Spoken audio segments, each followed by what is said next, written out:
Assalamualaikum warahmatullahi wabarakatuh. Alhamdulillah Rabbil alamin. Wabihi nasta'inu ala umuri dunya wad din. Wassalatu wassalamu ala ashrafil anbiya'i wal mursalin Sayyidina Rasulillah Muhammad ibn Abdullah sallallahu alaihi wasallam.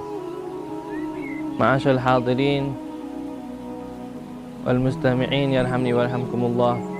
Alhamdulillah, Allah subhanahu wa ta'ala menciptakan kita dari kaum manusia maupun ada golongan lain dari kaum jin. Allah subhanahu wa ta'ala menciptakan untuk kita untuk beribadah kepada Allah subhanahu wa ta'ala, sebagaimana firman Allah subhanahu wa ta'ala, wa ma khalaqtul jinna wal insa illa liya'budun, dan tidaklah aku ciptakan jin dan manusia kecuali untuk beribadah kepadaku. Tapi seseorang manusia ataupun jin tidak akan sempurna beribadah kepada Allah subhanahu wa ta'ala, melainkan dengan seseorang tersebut mengetahui akan ilmu-ilmunya Allah subhanahu wa ta'ala. Jadi ibadah tersebut tidak akan sempurna kecuali dilandasi dengan ilmunya. Dikatakan oleh Shahibuz Zubat mengatakan, wa kullu man bi ghairi ilmin ya'malu a'maluhu mardudatun la tuqbalu.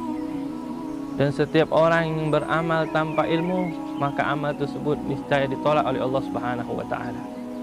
Sebagaimana diceritakan oleh ada seorang abid ahli ibadah, yang mana abid tersebut tinggal khalwat di atas gunung, beribadah menyendiri kepada Allah subhanahu wa ta'ala dengan seekor keledainya tersebut. Lalu tak lama datanglah seseorang bertamu kepada seorang abid tersebut ahli ibadah. Lalu ditanyalah, apa yang engkau lakukan di tempat ini? Maka si abid berkata, di sini aku menyendiri khalwat beribadah kepada Allah subhanahu wa ta'ala.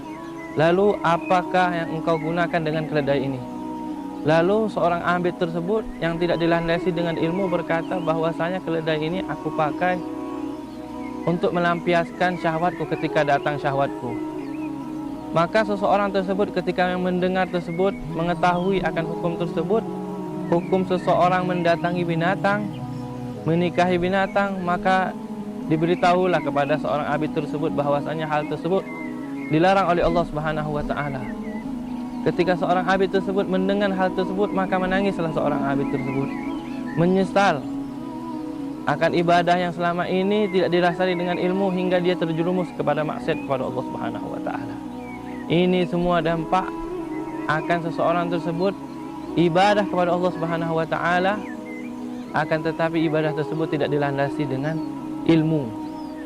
Jauh dari ulama, tidak mau bertanya akan hal-hal yang wajib di dalam kesehariannya. Banyak di antara kita melihat berapa banyak orang yang sholat, akan tetapi tidak mencukupi syarat-syarat sholat tersebut.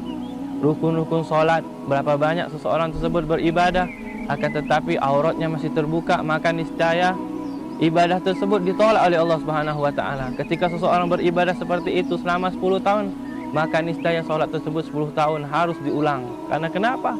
Karena keteledoran seseorang tersebut tidak mencari ilmunya Allah subhanahu wa ta'ala.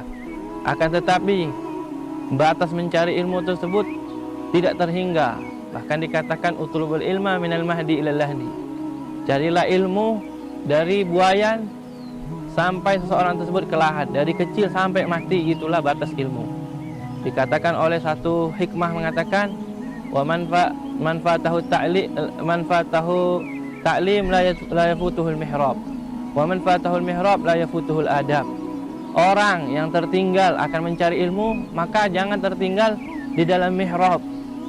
Maksudnya seseorang tersebut hendaknya ketika di dalam ilmu kurang, maka perbanyak di dalam ibadah. Tapi seorang tersebut beribadah disambili dibarengin dengan hadirnya di dalam majlis ta'lim. Sambil beribadah, giatkan, getolkan seseorang tersebut di dalam mencari beribadah kepada Allah subhanahu wa ta'ala. Wa man fatahul mihrab la yafutuhul adab. Barang siapa yang tertinggal di dalam mihrab, beribadah kurang kepada Allah subhanahu wa ta'ala, maka hendaknya seseorang tersebut tidak ketinggalan di dalam adab. Ma'asyul hadirin yarhamni warhamkumullah. Semoga Allah subhanahu wa ta'ala menggolongkan kita termasuk orang-orang yang mendapatkan ilmunya Allah subhanahu wa ta'ala, dan dijadikan orang-orang yang selamat di dunia dan di akhirat. Hadza ma aqulu lakum wal afu minkum. Wassalamualaikum warahmatullahi wabarakatuh.